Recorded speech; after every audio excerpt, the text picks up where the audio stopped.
Okay, so my name is Colin Wallis. I'm the Executive Director of Kantara Initiative, and I have the dubious pleasure of kicking off the session today in this room 306.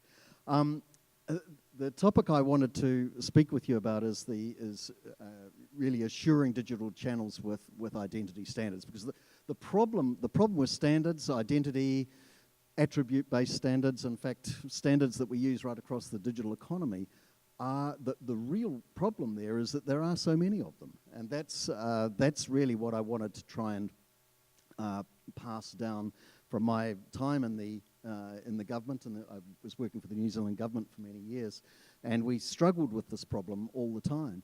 Is that we had some policy requirements to comply with standards, and yet, you know, when you're actually the person doing it, what do you do? Which standards do you choose? Why do you choose one set over another? And I thought that might be something that would be worth perhaps sharing with other folks. So with that in mind, and we've talked briefly about the announcement here that we're going to make at 6 o'clock, and it'll be or around that time anyway, and looking forward to having you all there and witnessing a little bit of history being made.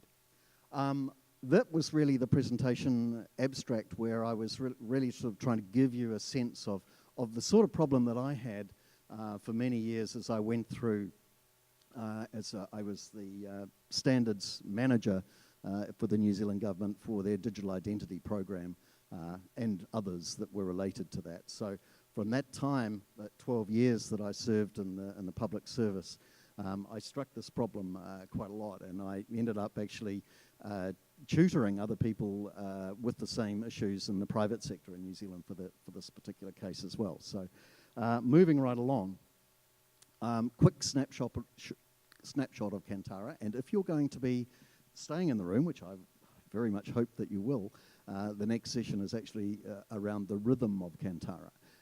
And that's going to introduce you to a little bit about the community that the Kantara Initiative is. But I just wanted to rest here for a moment so you get a context actually for some of the foregoing materials. So it's a non-profit and it has a separate company in Estonia that is owned by a couple of people, and they license Kantara's brand, logo and its assets to operate.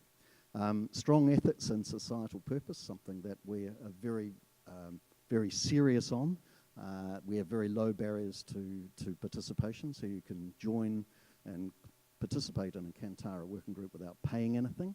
Ultimately, money is a very good thing to have because the organisation can't operate without money, but one of the reasons for having that very low barrier of participation is to enable new ideas to actually come through that otherwise just have no home. You never find them. And in fact, you know, that's one of the reasons for the board has to actually buy into this idea, because in fact that's a way in which you get new ideas to coming into a marketplace that larger companies can take a look at and partner with and build an opportunity from as well. So we're quite serious about that. We have our mission as the global consortium, because it is global, you'll see that in a minute, improving the trustworthy use of identity and personal data through innovation, standardization, and good practice. That's our mission statement, and we like to think we do it every day. With the business model and membership, that's pretty much it. Our business model is really running by membership revenue. We do have a trust framework operations program, which you're going to hear a little bit more about in the next session. And we do clip the ticket on R&D grant funding along the way through. So there is our leadership and just a handful of our liaisons. We have about 3 or 4 times the number of those, but I just thought to give you a sense of where we're going with this. Global membership there from all over the world, and you'll see there almost on every one of those lines you can have different countries, certainly different continents across every of them. We have probably 2/3 of the membership is outside the US, even though it's a US organisation. Lots of individual members as well, which we can't list every single one of those on this slide. And as I've said, around about times 10 the number of actual non-member participants operating and attending work group calls and so on in Kantara. So, back to the topic at hand. Often when we actually are faced with looking at standards, and this is particularly so of government and larger organisations, there'll be a policy that says something like, well, we have to support ISO standards because we have to. Or we have to support, particularly in telco, we have to support ITU-T standards. So while this is all very well, the problem is that sometimes there are other standards as well, because you end up with those standards, those treaty-based WTO standards, agreed organisations, being supported by territorial and jurisdictional standards bodies. BSI for the UK, but ETSI and NISA all across Europe, and SEN. Here it's very much ANSI and NIST.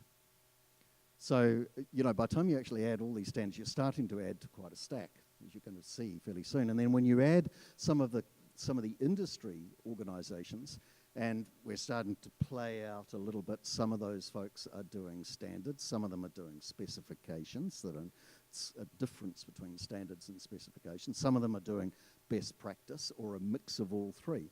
But you're starting to get this sort of kind of a fairly large collection of digital standards, and because this is an identity conference, all of these folks are doing identity or identity-related standard specifications and best practice.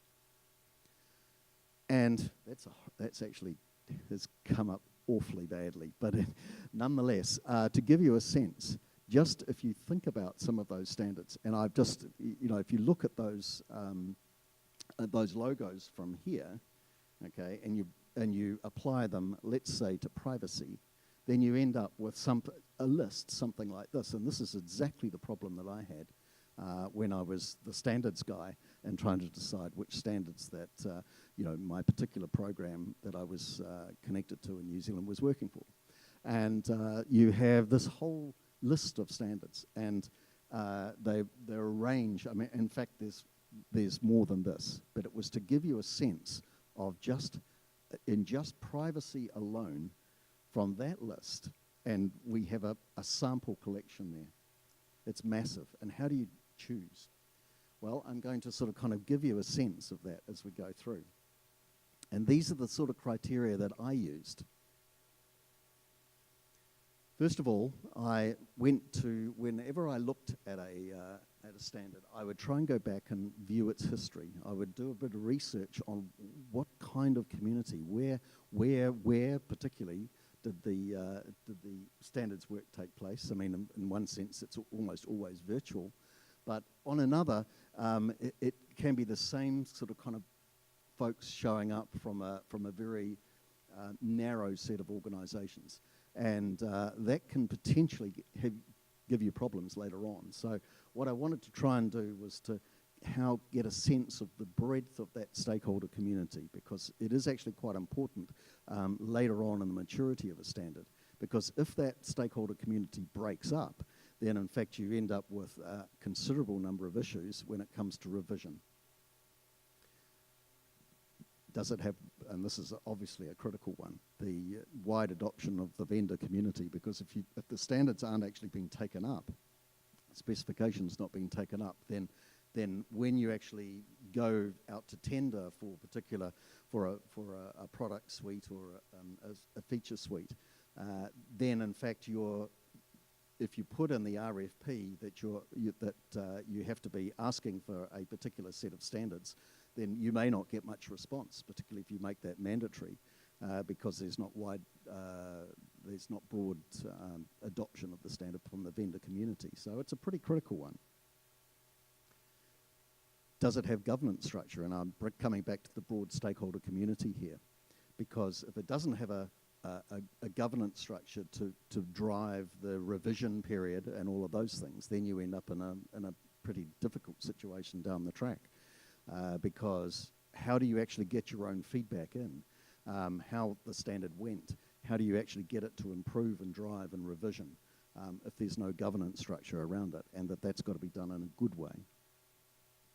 Does it have a conformity assessment program? This is a way in which you can determine whether a standard, when you actually bring your vendor in to a particular product and looking at an RFP, does the standard have a conformity assessment? Because you can ask for that right up at the RFP stage and have some sort of grant of trust mark as an evidence of it.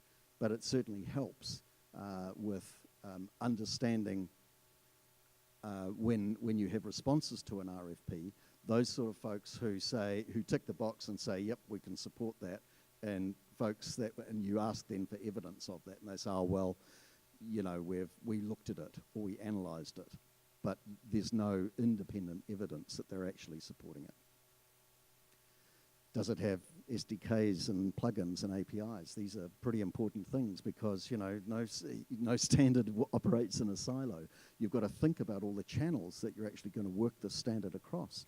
It's PC, mobile, all sorts of devices, physical across the counter. So you've got a number of things that you've got to actually work on. So SDKs and plugins and APIs are particularly important for the standard that you select. If you know you're going to be using it through, particularly over multiple digital channels with different protocols. Is it machine readable or machine readable or both? Now it feels on the basis that much of the standards work that you see is actually human readable because that's how you're reading it. But in fact, it's pretty critical for interoperability that machines can read it and understand the standard as well, because basically they've got to be able to assimilate the standard and potentially operate that standard across different channels through different protocols, machines. So if you think about a systems integration where you're actually putting a number of different services together, the machine readable part is absolutely critical. Was security built in? Well, it's absolutely, given that we're at Identiverse, it's an absolute must. So it's a specific question you need to ask, and actually in an RFP, the responses can vary widely, and you've got to really look at those folks that when you ask a question like this, they're able to answer it. But the standard, when you actually look at it, you want to be able to see, particularly you look at that in IETF and the RFCs, they have security considerations and privacy considerations. That's one of the reasons that they do that. Is privacy built in? Again, from ITF, it's a specific mark on a standard that says we're thinking about this, we're thinking it from a user experience, from a user take-up, data protection sense. We're coming from that direction. And I actually talked about user experience just then, but it's a sense that often you can create a terrific standard in a sense that it ticks every other box, but it's actually, if you actually go to deploy it, you actually find that the user, it's almost impossible to navigate. It's impossible to actually put it on a mobile device, and you end up with 23 different steps. And I'm actually taking that particular number from a very early UK specification that I saw. It was the early forerunners to UK.gov verify, and in that case, the very first run through their SAML standard had 23 different message paths, 23 before you actually got authenticated. So the user experience was absolutely horrible. They've actually got it down to, I think, about 10 now, so it's a lot better. Interoperability and portability, absolutely critical. Organizations come and go, so you've got to think about how portable and interoperable is the data running on these standards going to be, because you've got to allow for that as you go through. You've got to think about the fact that you're going to have more than one organization in most cases that is operating this standard, and you've got to be working it as a kind of a community, in collaboration. So the ability for data to interoperate is pretty critical. Is it freely open source and available? because you've got to think with ISO standards, most ISO standards you're having to pay for, and you've got to think very carefully about the number of copies that you're going to have to buy to get right across not only your own enterprise community, but also your vendor community as well. So the costs there can really add up. Does it allow for derivative works? Because you may actually only want a part of the standard. So you may not necessarily want to adopt the standard literally end to end as it's presented. You actually may want just one individual part. So just be very careful with that. And think about, okay, well, I want to do this part directly from the standard, but I want to profile it in a different way in another part. So the patents and IPR naturally follows, because you've got to think about what you're going to do if you start changing the standard, because if you've got IPR attached, and this was actually, I think, some of the early elliptic curve and some of those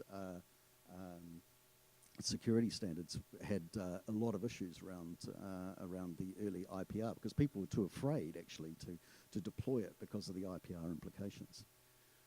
So one tip that I learned is, once I've actually taken a standard through that set of criteria, and then I actually put it onto a message flow.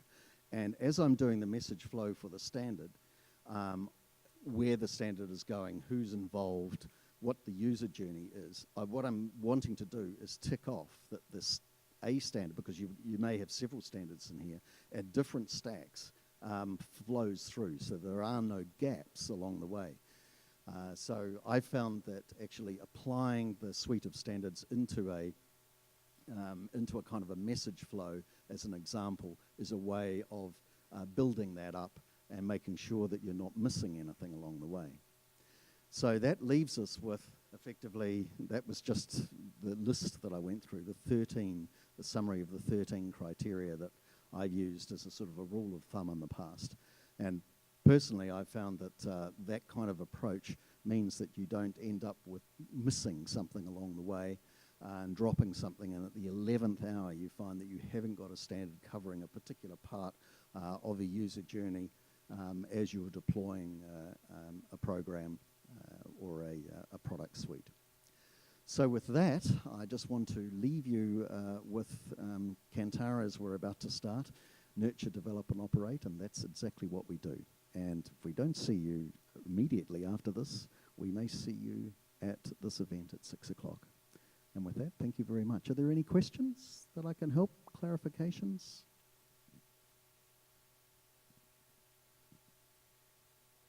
Nope.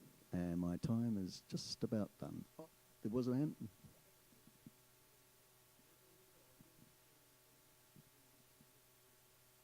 Yeah.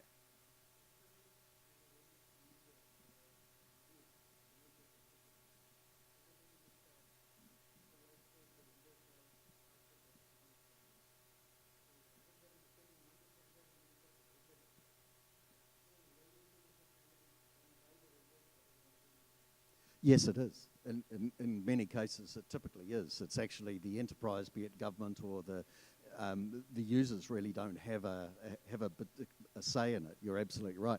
And to an extent, not many users are interested. They just expect it to work.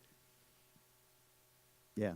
So this is why it's not directed specifically to end users, but it is directed to think about your end user audience that's going to have to work with this standard day after day. So with that, Alan.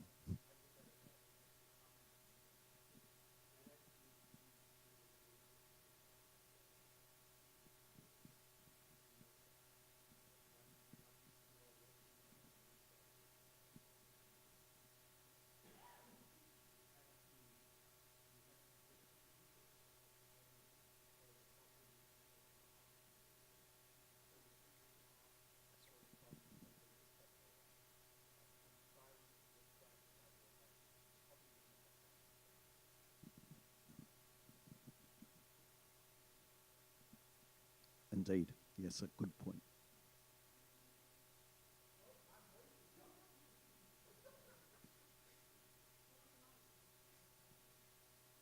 Sorry, you want... Oh, right. Okay. So what Alan was, actually, why don't I just give him the mic? Because he explains it so much better than me. So the comment that I was making was that one of the hardest challenges we have with standards is trying to get the inertia ball rolling. When you come up with a new standard, convincing vendors to buy into it when users are not asking for that feature, and then getting them to see that this is indeed a widespread standard so that they can start asking for it is probably the single hardest aspect of working with a standard and trying to get one adopted. And that was the follow-on from the previous question, if you didn't hear that, which was, which audience are we talking about? Are we talking about the standard being applicable to, is it end users making this sort of kind of decision? And my answer was, no, it's not end users that are making the decision. This is typically between the vendor and the purchaser, the enterprise or the government or whoever who's actually running a program or deploying a particular product or product suite, and the vendor who's supplying that service. So that's how the question chain got to be where it is. Okay, I think they're setting up for the next slot. So with that, we'll leave it and let the room fill. We've got a few more minutes, haven't we? I think. Yeah. Thank you.